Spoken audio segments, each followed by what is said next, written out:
হত্যার বিচার বুঝে নিতে হবে। এই বন্ধের উপর আক্রমণ করা হয়েছে, পেটে লাথি মারা হয়েছে, প্রত্যেকটির হিসাব ইঞ্জিনিয়ার তারেক রহমান থেকে বাংলাদেশে বুঝে নেব ইনশাআল্লাহ। আমরা তোমাদের চোখে আঙ্গুল দিয়ে দেখিয়েছি আমরাই বাংলাদেশে গণতন্ত্র চাই, করতে। আসসালামু আলাইকুম ওয়া রাহমাতুল্লাহি ওয়া বারাকাতুহু।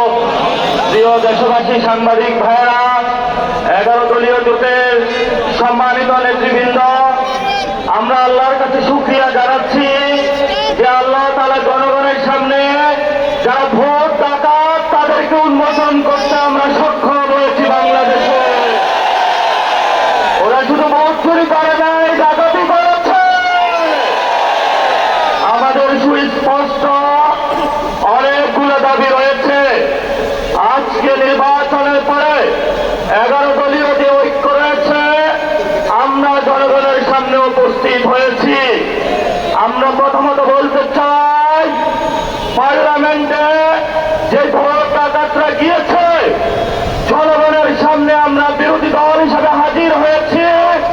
আমরা রাজপথে থাকবো, কড়ায় গন্ডায় ইঞ্চি ইঞ্চি করে জনগণের উপরে যারা ভোটে ইঞ্জিনিয়ারিং করেছে, ভোট ডাকাতি করেছে, নতুন ভাবে জুলুম চাপিয়ে দেবার চেষ্টা করছে, আমরা তাদের কাছ থেকে বুঝে নেব ইনশাআল্লাহ।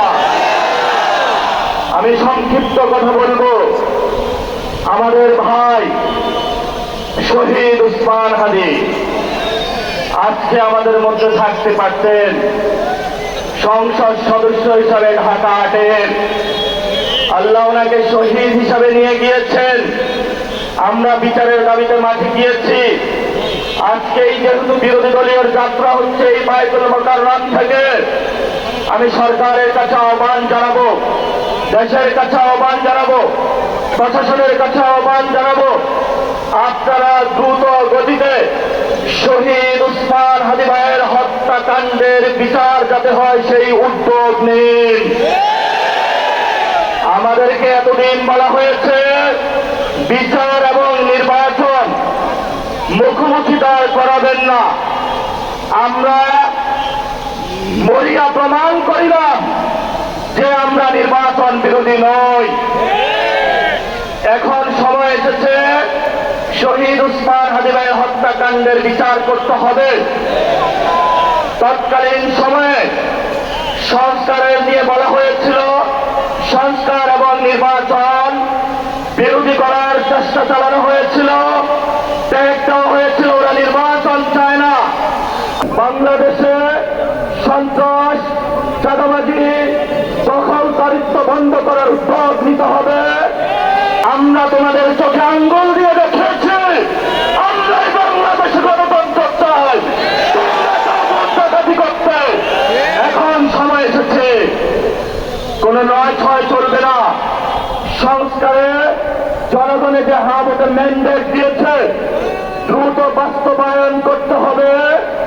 সাথে সাথে বাংলাদেশে সন্ত্রাস, চাঁদাবাজি, দখলদারিত্ব বন্ধ করার উদ্যোগ নিতে হবে। এবং নির্বাচনের আগে আমরা এই বায়তুল মুকাররমে দাঁড়িয়ে একটি প্রটেস্ট করেছিলাম। ভোট ডাকাতির জন্য আমাদের জামাত ইসলামের এক ভাইকে খুন করা হয়েছিল। আমরা বলেছিলাম আমরা আবার আসবো, দ্বিগুণ হয়ে আসবো, আমাদের ভাইয়ের হত্যার বিচার বুঝে নিতে হবে। রাজপথ সংগ্রাম জারি রাখতে হবে।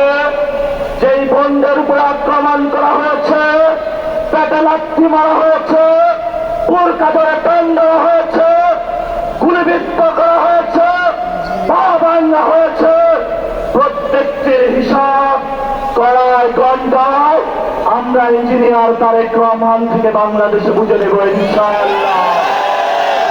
আমরা একমাত্র ভয় পাই কার কাছে? আল্লাহ ছাড়া আমরা কারো কাছে ভয় পাই না। হে মালিক, তুমি আমাদের রক্ষাকারী, তুমি আমাদের রিজিক অভিজ্ঞতা, যারা এই বাংলাদেশে জনগণ 17 বছর অপেক্ষা করেছিল, আমাদের অধিকার ছিনিয়ে নিয়েছে, রক্তপাতের মাধ্যমে ভাইদেরকে হত্যা করেছে। আসল মালিক তোমার মালিকের বিচারে আমরা বিচার রেখে গেলাম, তুমি তাদের দৃষ্টান্তমূলক শাস্তি বাংলার মাটিতে জনগণের সামনে করবে। আমরা আজকে তোমার মসজিদের সামনে বিচার রেখে গেলাম। বাংলাদেশের মানুষ হতাশ হবেন না, লা তাহজান ইন্নাল্লাহা মানা, আল্লাহ আমাদের সাথে আছেন, শক্তিমান, ভয় নাই। চোখ রাখবো, আমরা ইনশাআল্লাহ দ্বিগুণ হয়ে পার্লামেন্টে যাব। সবাইকে আসসালাম, সবাই দোয়া রাখবেন। আসসালামু আলাইকুম ওয়া রাহমাতুল্লাহি ওয়া বারাকাতুহু।